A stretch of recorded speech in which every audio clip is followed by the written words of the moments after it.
Education system में तो ना एजुकेशन है ना सिस्टम है। Much concerned in the secondary education, the higher education, but our primary education is very bad. मेरे को ये लगता है कि इंडियन एजुकेशन सिस्टम ना आपको जॉब सीकर बनाता है, जॉब क्रिएटर बनाते ही नहीं है।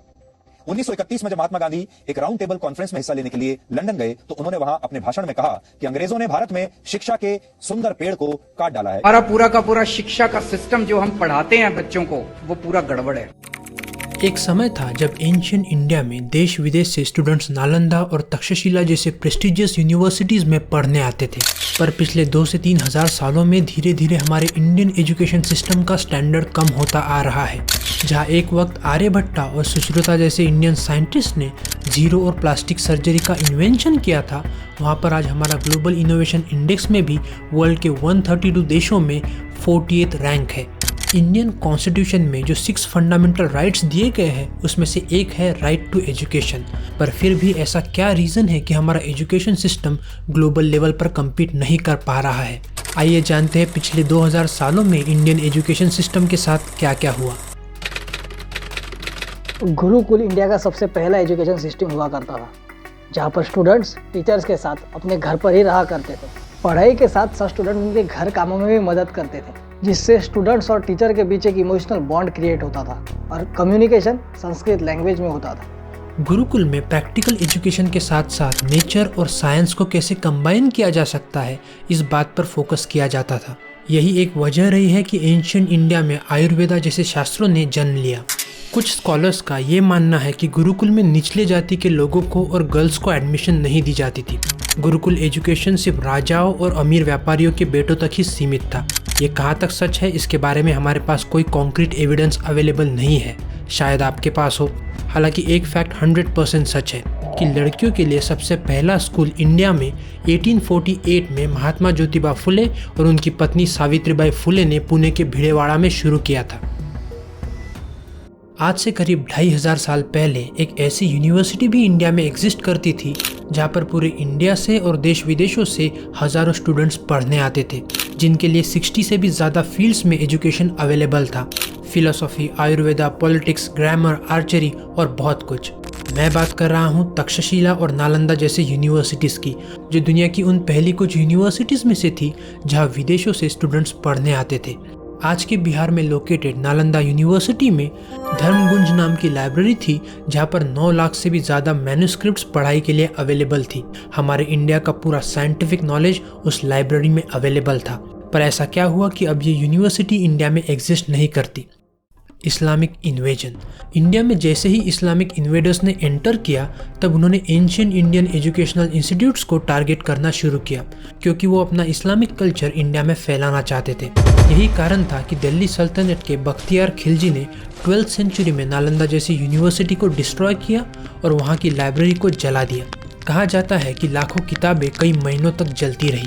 इस इंसिडेंट ने जितना नुकसान एंशियंट इंडियन एजुकेशन का किया है, वो शायद ही किसी ने किया हो। भारत में इस्लामिक कॉन्क्वेस्ट कैसे शुरू हुई, ये अगर आप जानना चाहते हो तो हमारी हिस्ट्री ऑफ दिल्ली वाली डॉक्यूमेंट्री ज़रूर देखिए। इस्लामिक ईरा में मदरसा जैसे रिलीजियस इंस्टीट्यूट्स को एस्टैब्लिश करने पर फोकस किया गया।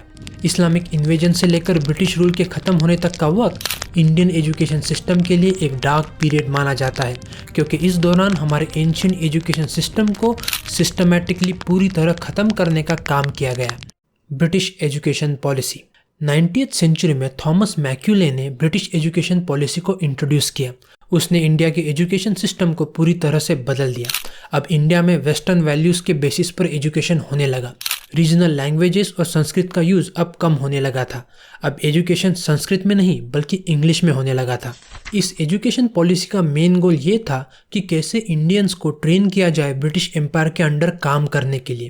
मैक्यूले का यह मानना था कि अगर एजुकेशन अपर क्लास के लोगों को दी जाए तो वो धीरे धीरे करते हुए लोअर क्लास तक तो पहुंच ही जाएगी। इसी सिस्टम को ध्यान में रखते हुए राजा राम मोहन रॉय जैसे सोशल वर्कर्स ने वेस्टर्न एजुकेशन और इंडियन एजुकेशन को इंटीग्रेट करके एजुकेशन सिस्टम को एक नया रूप दिया। Establishment of IITs। Indian independence के बाद हमारे एजुकेशन सिस्टम के लिए अगर कोई इम्पोर्टेंट स्टेप लिया गया है तो वो है IIT को एस्टैब्लिश करना। प्राइम मिनिस्टर जवाहरलाल नेहरू ने पहली बार आईआईटी जैसे प्रेस्टिजियस इंस्टीट्यूट को 1951 में इंट्रोड्यूस किया। इंडिया का फर्स्ट आईआईटी वेस्ट बंगाल के हिजली डिटेंशन कैंप में एस्टेब्लिश किया गया था, जिसे आगे चल के आईआईटी खड़गपुर नाम दिया गया। इसके बाद सरकार कमेटी की रिकमेंडेशन पर 1961 में 4 और नए आईआईटीज एस्टेब्लिश किए गए। आईआईटी बॉम्बे, मद्रास, दिल्ली और कानपुर। आज के समय में भारत में कुल मिलाकर 23 आईआईटीज मौजूद हैं।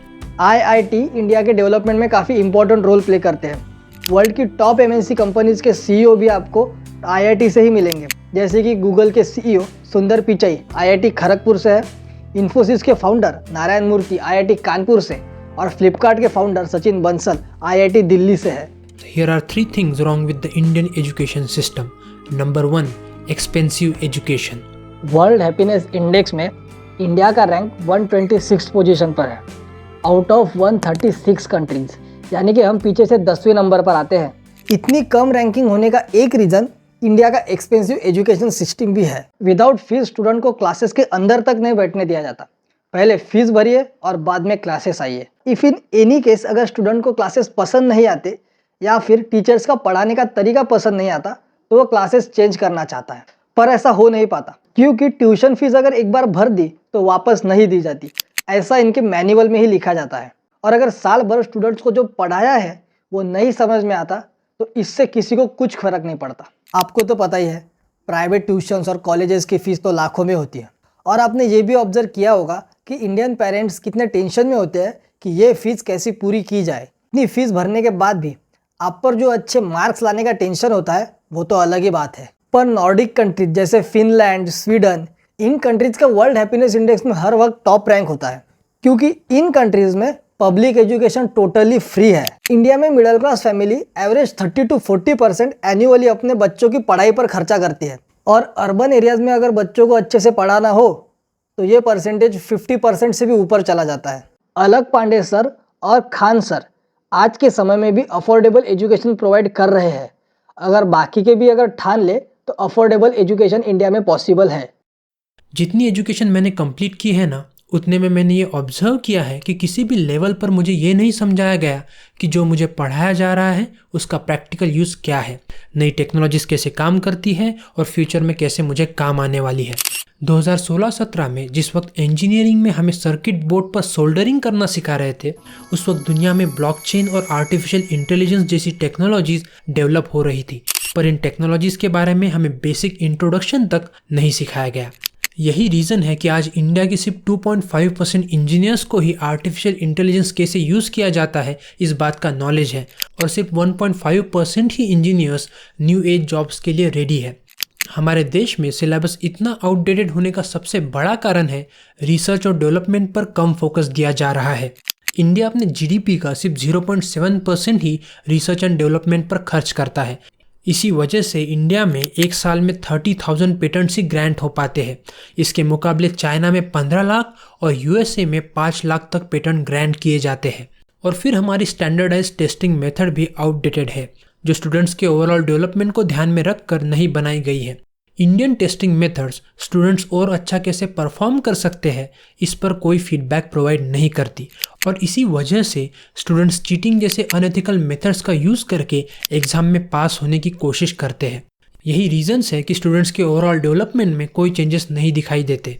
इंडिया की न्यू एजुकेशन पॉलिसी इस प्रॉब्लम को सॉल्व करने के लिए research based question, skill based quizzes जैसे न्यू टेस्टिंग मेथड्स को इंडिया में इंट्रोड्यूस कर रही है।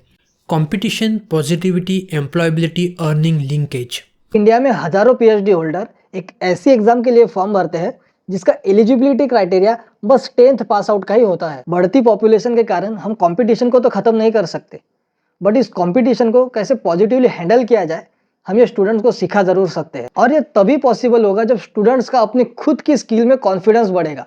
इंडिया में आज भी 80% इंजीनियर्स ऐसे हैं जिन्हें अपने स्किल्स को अपग्रेड करने की ज़रूरत है। न्यू एजुकेशन पॉलिसी का गोल ही ये है इंटीग्रेटेड स्किल डेवलपमेंट को बढ़ाना और प्रैक्टिकल स्किल की मदद से एम्प्लॉयमेंट जनरेट करना।